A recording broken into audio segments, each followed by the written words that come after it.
military action either. The greater the military pressure, the greater the chance of a peaceful settlement, she said. That's all from me. Good night. Admiral Woodward gets his birthday present. Task Force planes bomb Falkland airstrips and come back safely. In Poland, 100,000 march for Lawensa. And those test tube twins, we've got exclusive pictures. Good evening. British planes bombed 2 airstrips on the Falklands today and came back safely. A Vulcan bomber led the attack, then a flight of Harriers went in.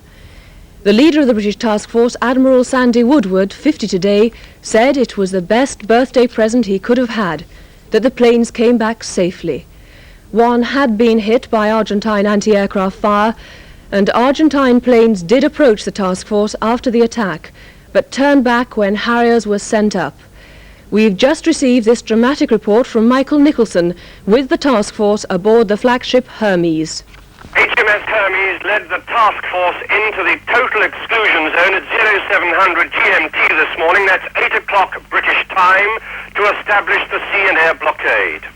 And 40 minutes later, while it was still dark, the Royal Air Force Vulcan bomber attacked the air fort at Stanley with 21,000 pounds of high explosive. Those aboard Hermes, tracking it on radar, said it made its approach less than 300 feet above the sea. And from the ship's bridge, looking west to the Falklands, the sky glowed red. A short while later, the Vulcan overflew our fleet with a good morning from the pilot, followed by the code word confirming his success.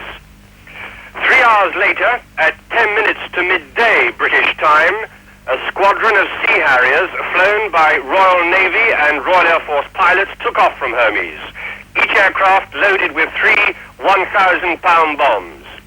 They flew less than 50 feet above the sea to avoid Argentinian radar detection and made their attack on 2 targets on the Falklands. The first wave of Harriers hit the airstrip at Stanley. The second went for the airstrip at Goose Green near Darwin, 120 miles west. Pilots later confirmed there was intense anti-aircraft ground fire, but only one of the Harriers was hit, and that not seriously. There was a great cheer on the Hermes flight deck when the captain announced the attack had been successfully completed, and that all the aircraft were on their way back. They flew in formation overhead us, giving us a victory roll, and after safely landing, each pilot gave the thumbs up as he climbed out of his cockpit, even the one with a gaping hole in his tailplane. He said, "It could have been worse. That aircraft has been quickly repaired and will soon be back in service." So I can confirm there were no casualties to aircraft or men.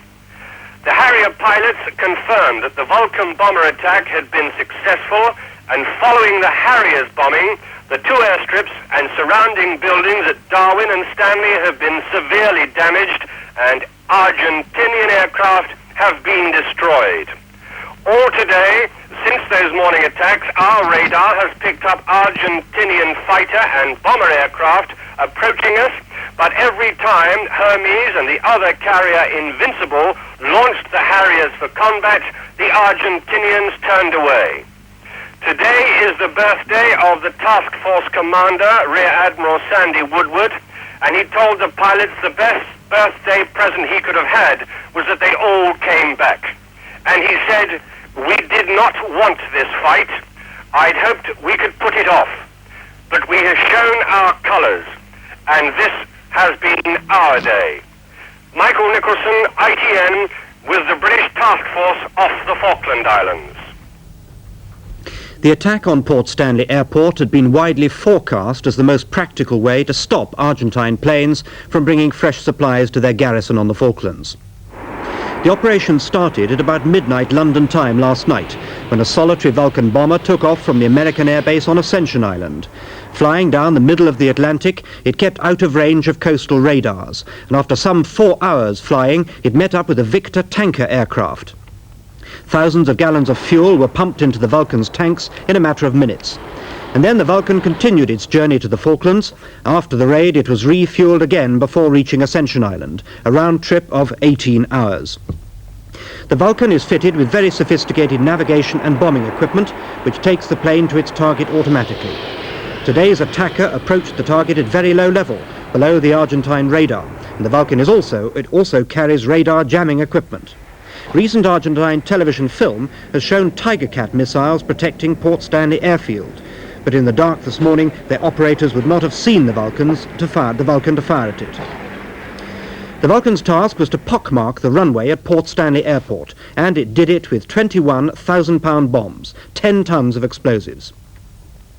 To fly such a distance and to bomb a target with such precision sounds remarkably difficult, but I asked Air Vice Marshal Stuart Menall if it really was. No, I wouldn't have thought so. They're very well trained. They've been doing it for a very long time, and they did go into special training just before they went out to Ascension. But it's important to remember that the Vulcan's a very versatile aircraft. It can bomb just as well from high level as it can from low. And in recent years, in SACEUR's NATO organization, it has been flying at low level. But it can operate at night, it can operate by day, and I don't think the crews would have had any difficulty at all with the equipment they've got in finding the Falklands, finding the airfield, and bombing it accurately. Then, 4 hours after the Vulcan attack, Sea Harriers from the task force carriers took to the sky to complete the job. Armed with bombs, they were to try to ensure the Argentines could make little use of the planes they had on the islands. They had 2 targets, Port Stanley again, and also the grass airfield at Goose Green, used mainly as a helicopter base by the Argentine garrison. Flying low over the airfields, they dropped their bombs on the parked aircraft and airfield buildings. As Michael Nicholson has reported, the Argentines fired back at the attacking Harriers and made some show of attacking the British fleet. But in this first clash between the opposing forces, it's Britain that has been successful. Life for the Argentine garrison will now become increasingly difficult. The military pressure behind the diplomatic moves has strengthened. In Argentina, news of the bombing raids brought the crowds onto the streets of Buenos Aires in anti-British demonstrations. The military junta were quick to confirm that the airstrikes had happened, but their statements throughout the day said there had been little or no damage except to Britain's aircraft. Tonight, Argentina's Foreign Minister, Senor Costa Mendes, was back in Buenos Aires talking with the country's President, General Galtieri. Norman Rees reports. Excited crowds await the return of Argentine's Foreign Minister, Costa Mendes. The Falklands were under British attack, peace negotiations had broken down, but Costa Mendes was given a hero's welcome. I will just for you a few minutes. I'm very happy with the solidarity expressed by the Latin American countries in the meeting of the Rio Treaty Organization. I'm astonished at the decision of the United States that will impair its Latin American policy for many years. I have no news from the Maldives. I'm going to visit the president, and before that I won't make any further... There were scenes of enthusiasm too outside the presidential palace. These people have been told that the British strike against Port Stanley was not a success, and military-run television stations have carried accounts of the shooting down of 2 Harrier fighters. Official communiques say they're trying to find the identification of the Harrier pilots that were hit.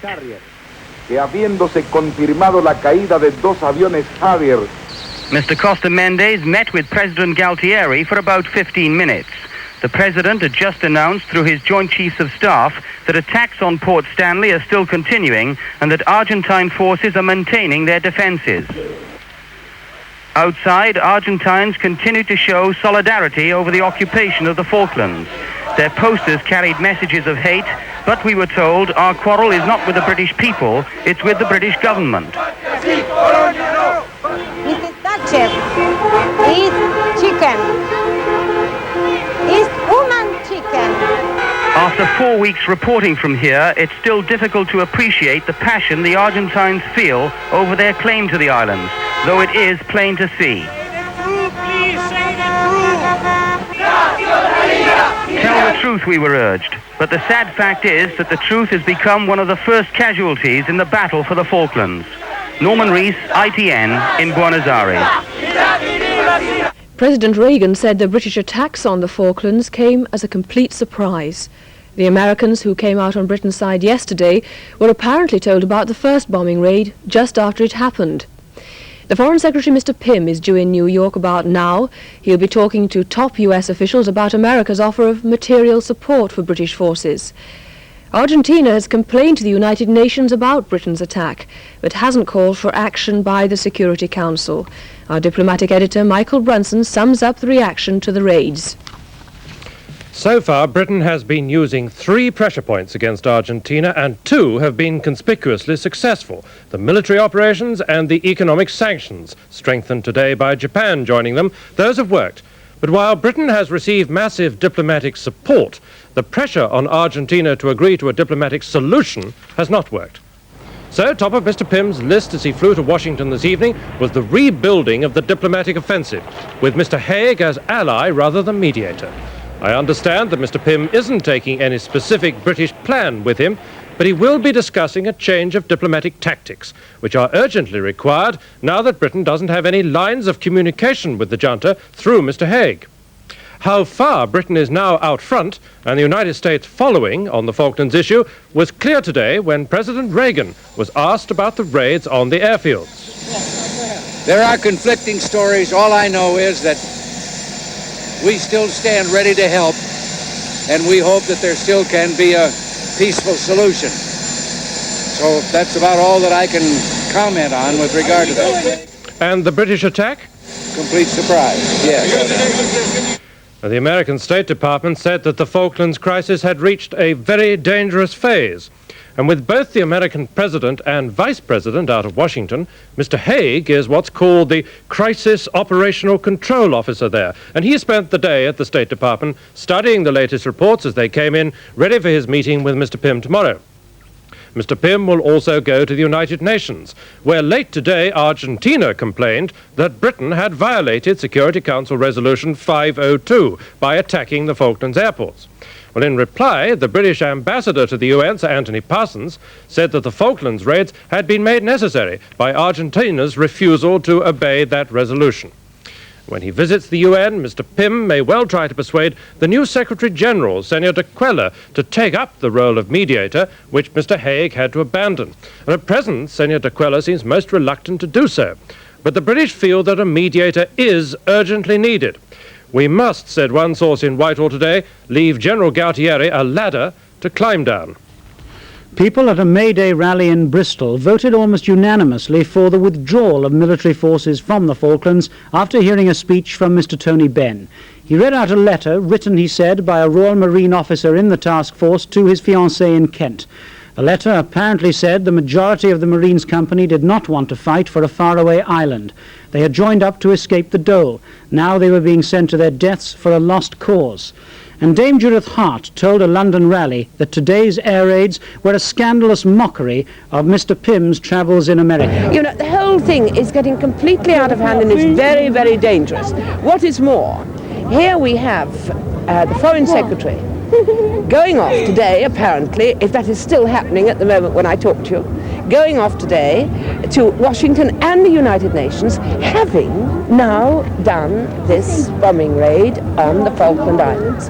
Now, it seems to me that Parliament needs to be recalled and we need to get very clear answers. And above all, the war itself must stop to allow negotiation. Labour's Deputy Leader, Mr. Healy, said it was sensible to deny the Argentines the airport, but there should be no attempt to try for a settlement by military means alone. Dr. David Owen of the Social Democrats said the raid was a sensible decision. We need now, as a country, steady nerves and determination. Poles on May Day have marched in their thousands for solidarity and against the government. We have a report coming next. Also, what happened to the winners on rugby's big day out? And first pictures of a historic birth in a couple of minutes.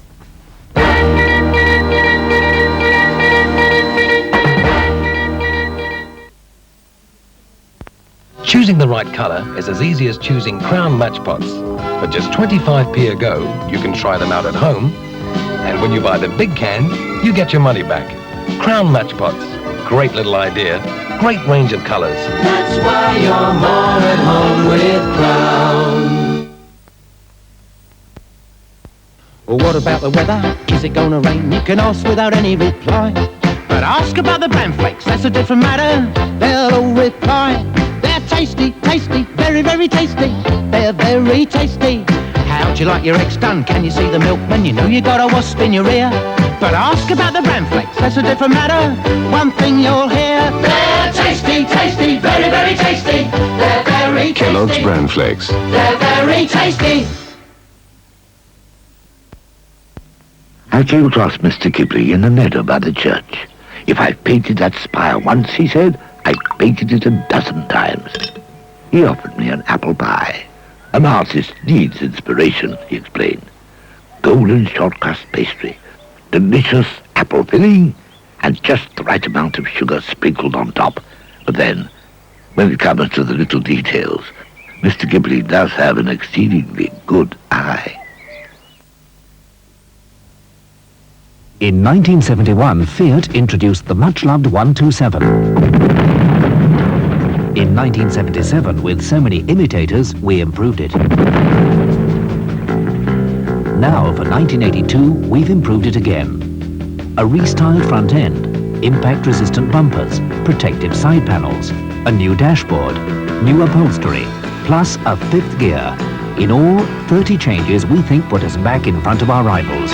The new 127 1050 Super. Back with a bang. 1982 is a good year for Fiat. It's an inside secret, a secret I'm about to share. When you feel how far it fits you, they're the clothes you're gonna want to wear. Oh, give me Farrah, 'cause they fit you. Farrah, 'cause they fit you right. Farrah, that's the secret. Farrah, morning, noon and night.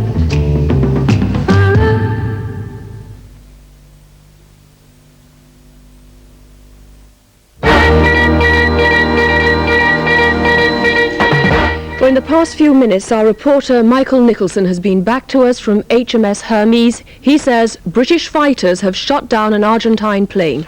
We have just been told that an hour ago 2 Argentinian Mirage jet fighter bombers entered the total exclusion zone and attacked ships of the British task force. The Sea Harriers were immediately launched and intercepted the jets, and we've now been told that the Harriers have shot down one of the Mirages. The second plane has escaped. Search helicopters are at this moment looking for the Argentinian pilot.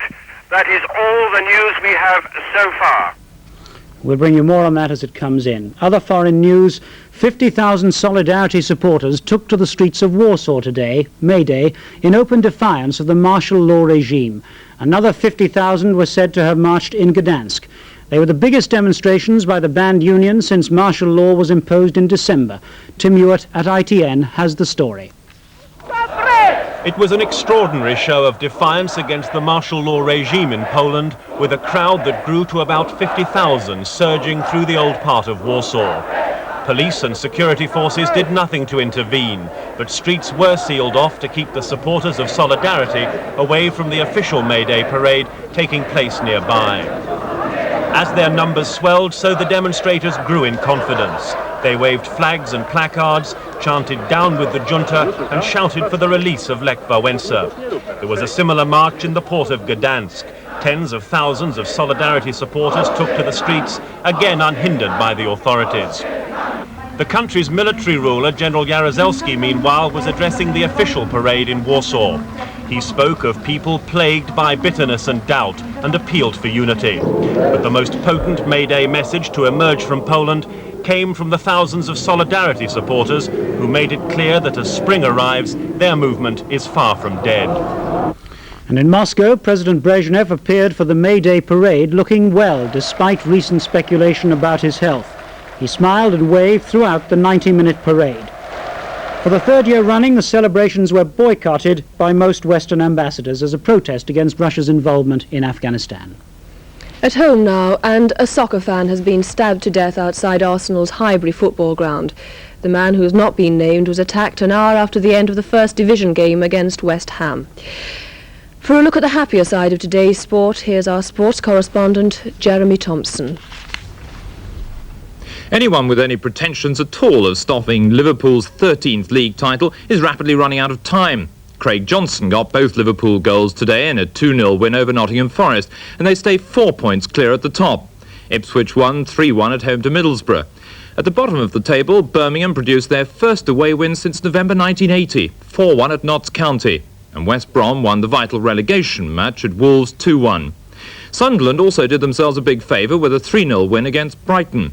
In the second division, with Luton already having clinched promotion, Watford dropped 2 points in a 1-1 draw at Charlton. Sheffield Wednesday played a goalless draw at home to Chelsea, but Norwich seemed to have pushed out Leicester after beating them 4-1 away. Cup finalist Queen's Park Rangers warmed up for Wembley with a 7-1 win at home to Bolton. Mike Flanagan got 2.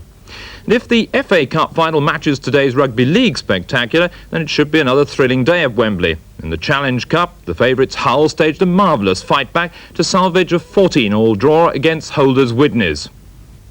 Widnes, looking for a record 7th Wembley win, were soon 6 points up.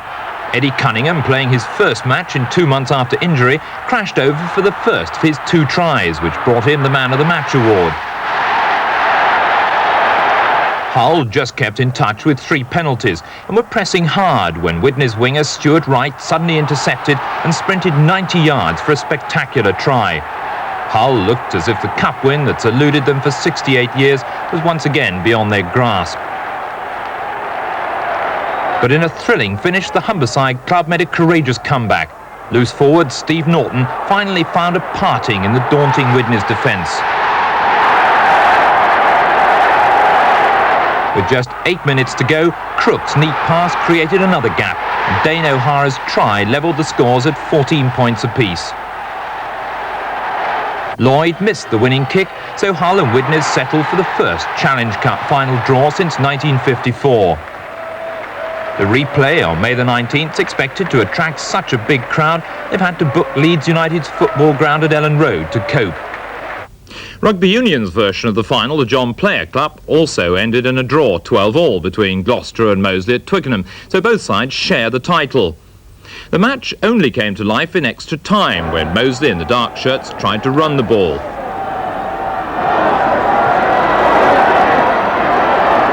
But the Gloucester defence contained Lawson without too much trouble.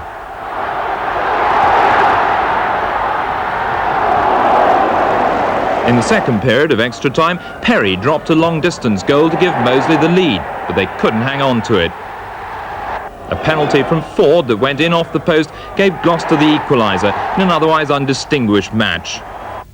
Tony Knowles, a 150-to-1 outsider, completed his surprise first-round defeat of the holder Steve Davis in the World Snooker Championships in Sheffield. Davis' reign as champion ended when Knowles, who had to qualify for the tournament, won the first 2 frames of today's session for a crushing victory by 10 frames to 1. Racing and a French win in the 2000 Guineas at Newmarket. Zeno, ridden by Freddie Head, got up in the last few strides to pit Wyndon Wuthering. Graham Goods, the commentator. Coming inside the final furlong, Zeno has the advantage from Wyndon Wuthering and Zeno from Tender King, going well inside the final furlong, Wyndon Wuthering, Zeno, Tender King well clear from finishing very fast from the middle, as they come towards the line, and Zeno just has the advantage, a photograph finish, Zeno, Wyndon Wuthering. So Zeno the winner at 8-1, Wyndon Wuthering second also at 8-1, with Tender King third, 11-1. Britain's first test tube twins were today reported to be doing well in a London hospital. We have exclusive film of the birth. No matter that this was to be an historic birth, for Josephine and Stuart it was enough that at last it had become possible for them to have babies of their own. Not only that, the babies were born normally. Previously, test tube babies have been delivered by caesarean section. Put your hands down there. There we are. This is one for you. All yours. What have you done? Isn't that lovely?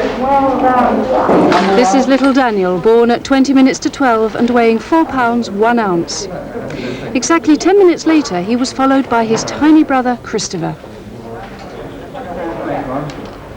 There we are. And all yours. Take it then. Another boy. 2 boys. Great. This was the happy culmination of years of waiting.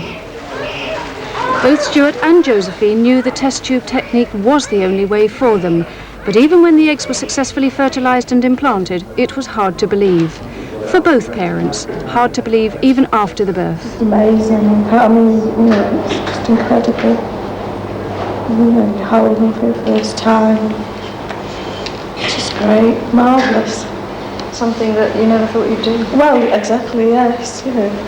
So, and to have two, well, it's just absolutely out of this world. Professor Ian Kraft is the man who developed and simplified the technique, deliberately using the health service so it will be available to many.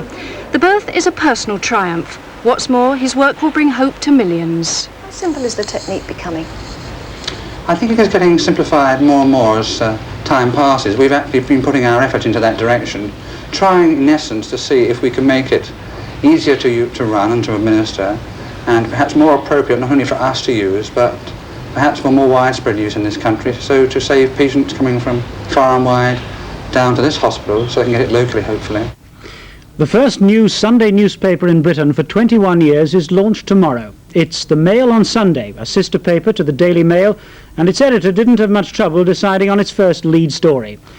Starting the presses tonight was Viscountess Rothermere, the wife of the proprietor. Success of the Mail on Sunday and a Daily Mail every day. 2 million copies have been printed, 64 pages each, but no colour supplement. Not that some copies won't be delivered in style. A few Mail on Sundays went out tonight by Royal Mail. The main Falklands news stories again. The Ministry of Defence says British bombing raids have severely damaged airfields at Port Stanley and Goose Green. There were no British casualties. And Harriers from Hermes have shot down one Argentine Mirage jet. A second Mirage escaped. Our next scheduled news is tomorrow at noon, but we'll bring you any more developments as we have them. Until then, from all of us here at ITN, good night.